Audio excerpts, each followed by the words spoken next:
All right, we are going to do number 46. All right, let's get started. So, so this is going to be a review problem.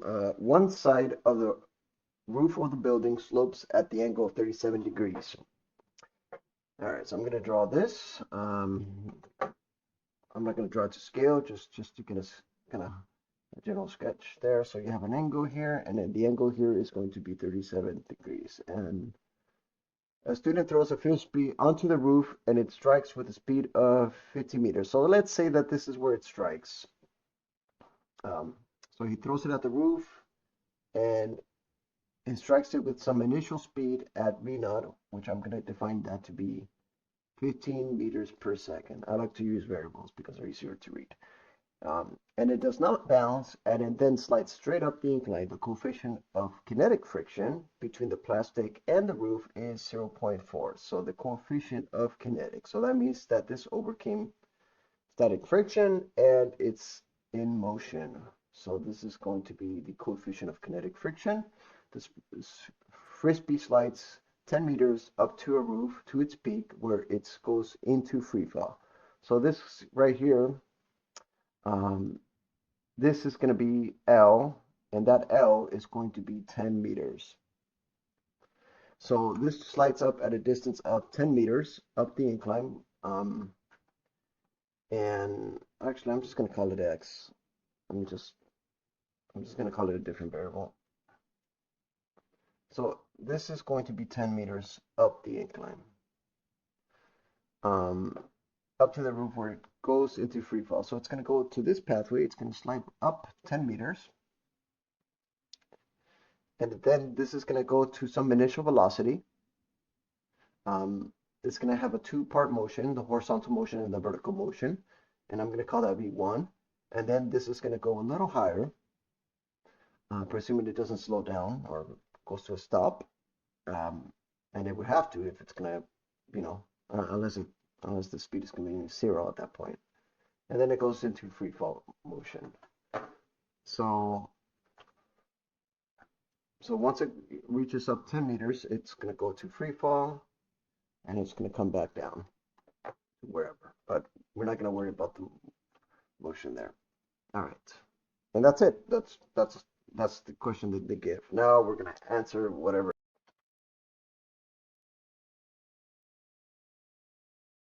All right. So the wrist speed goes up to 10 meters, up to the roof to its peak, where it goes into free fall. So it goes up to 10 meters and then goes into free fall, following a parabolic trajectory with a negligible air resistance. To determine the maximum height of the frisbee reaches above the point where it struck the roof. All right. So let's do this. I'm going to separate this problem. Um, I'm going to do this. Um, that's why I didn't want to call it L in this case, but you know, I will. All right, so I'm going to do this. I'm going to say that L is going to be some initial velocity, and L is 10 meters, and that initial velocity is 15 meters per second, times the time minus AT, because it's going to slow down as it reaches the top, AT squared over 2. So we're going to need to find the final speed of this component. So this so this is going to be the equation. The equation is going to be some initial velocity minus AT. We're going to find the time it takes for this to reach the point of 10 meters. So what we're going to do is we're going to rearrange this equation minus V naught T minus L, and we're going to set this equal to 0. So we're going to minus this. Uh, um, and we're going to change the signs, plus, minus, and a plus. Okay, so this is correct. Okay.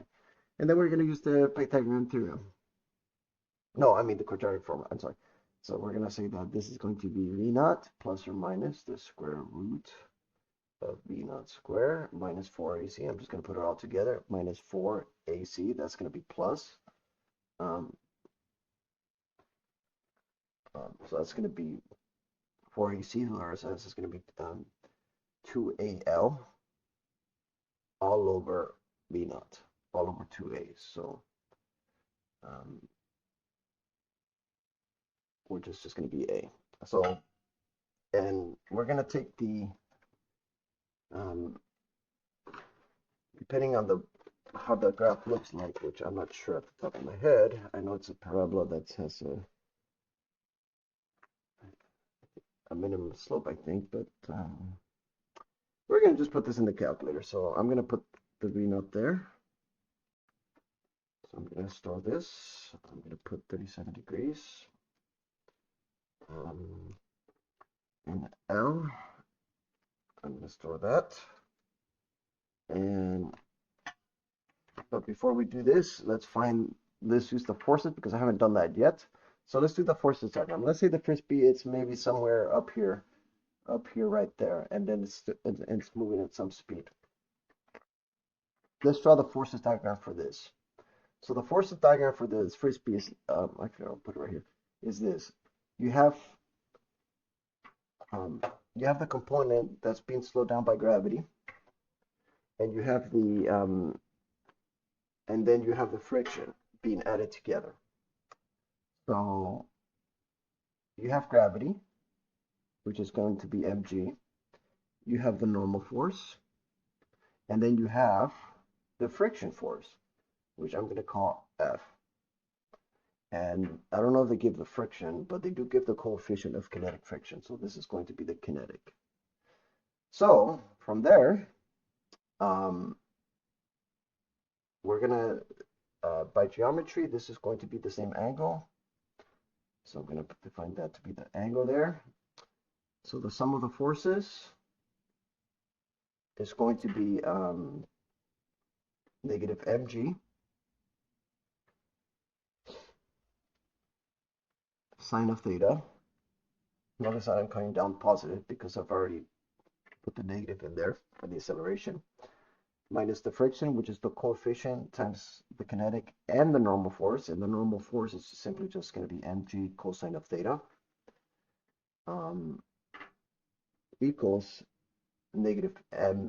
And I'm putting that negative value because I want this a to be a positive coefficient. So from there, you have the acceleration being, and notice that the mass cancels off, folks. Notice that these masses and the negative signs cancels off, and that makes sense because whatever constant value magnitude of the acceleration, it would have to be g sine of theta minus the coefficient of kinetic, g cosine of theta. So that's the value that we're going to look for. So the acceleration here is going to be g factored out, sine of theta, coefficient of kinetic, cosine of theta, and then we're going to get that value. So we're going to put this in the calculator. So sine theta, I already have that stored. The coefficient, I'll just put that manually. So g sine of theta minus the coefficient 0.4 cosine of theta, and I'm going to store this. And once you put your values there, folks, you're going to have the acceleration of being 2.77 meters per second square. So that is, folks, I'm a bit sick. That is the acceleration that the object is slowing down. So from there, I'm going to put this in the quadratic formula. So this problem is a bit involved because you have to do the forces, and then part of it is the kinematic equations. So 2al, I don't know if I stored that. I think I did, divided by a. And I'm going to confirm this because I got 11 seconds, but let me see. Let me put the negative in there. I got a negative, so it would have to be 11 seconds for this. But let me double check this. So I'm going to check this by putting Vt minus AT squared over 2, see if I get 10 meters.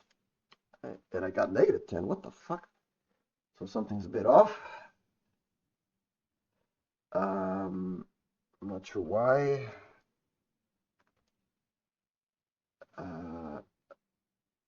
I'm very confused right now, so I'm gonna slow down. I'm gonna pause this video for a bit and see where I went wrong, so I can correct this.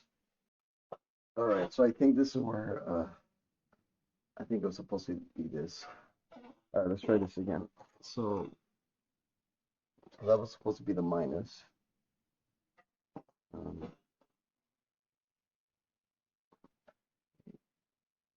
all right, let me put. Oh, geez. You know, I don't care anymore. Put this again. V plus or minus square root of V squared minus 2AL all over that. All right, 10 point that. Take the minus portion.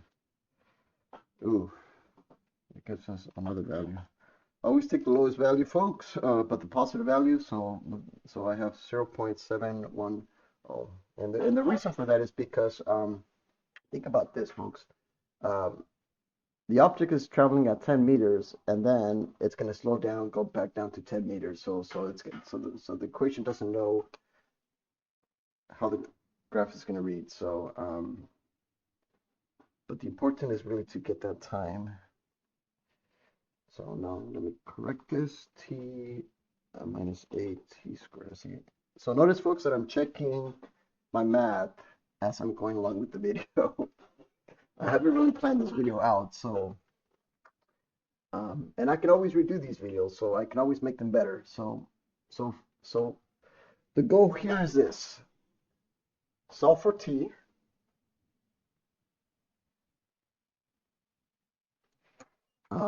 Plug it in there, and once you do that, once you solve for the time is going to be 0.71 seconds approximately,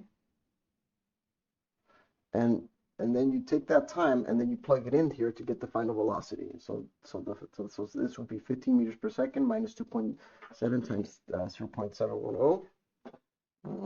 I have everything stored, so I'm just going to put this in my calculator. So the final velocity here that this object after I'm going to write this down. After t being 0.71 seconds is going to be 13.03 meters per second. I'm going to round up. So I'm going to try to write everything down, guys, so you can see the kind of the values that I'm looking at. So now this becomes a case where you have a velocity, and we don't need to do the forces diagram for the free fall motion, but if you want to, that'd be kind of.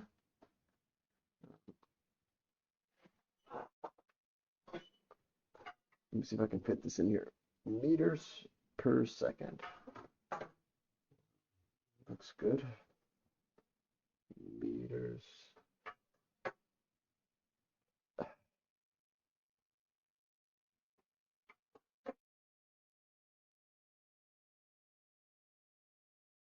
Meters per second. Whatever. That looks good enough.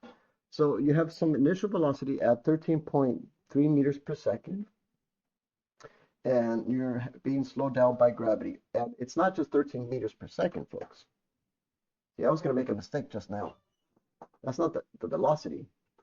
That's the velocity that's horizontally at 13.03 meters per second. What we want is we want the vertical component of that velocity. So once you got your equations out of the way,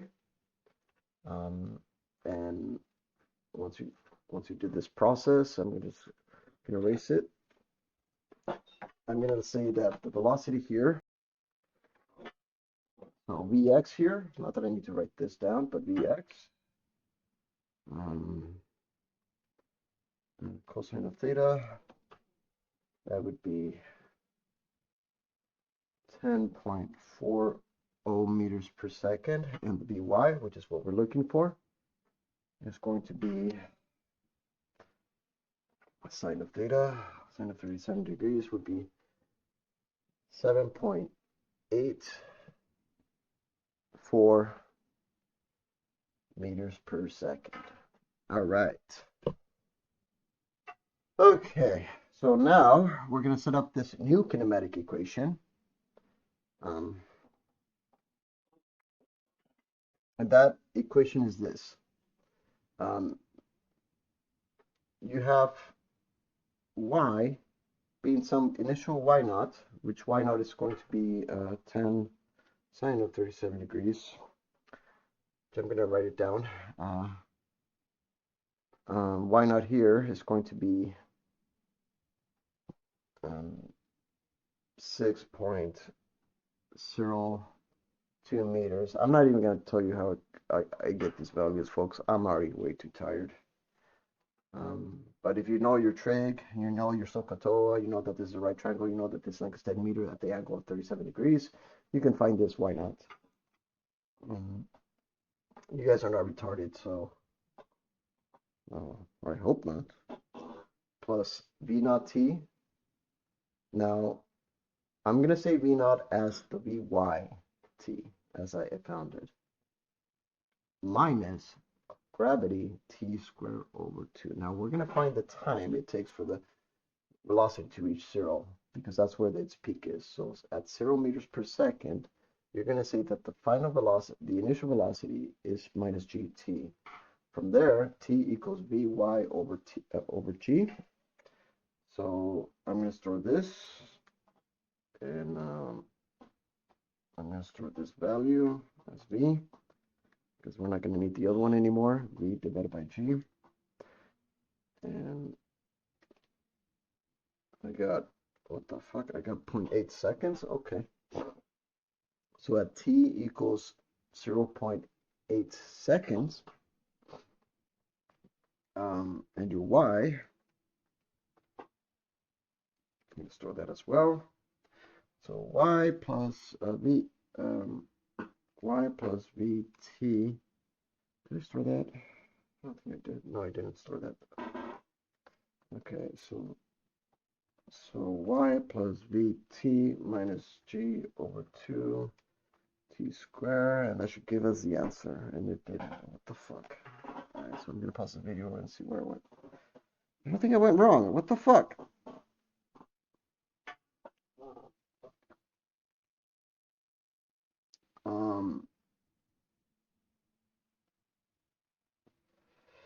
0.71a would be, I got a different value. I'm gonna have to redo this video, but I don't want to spend too much time on this. So the final result is 6.56 meters. So around there.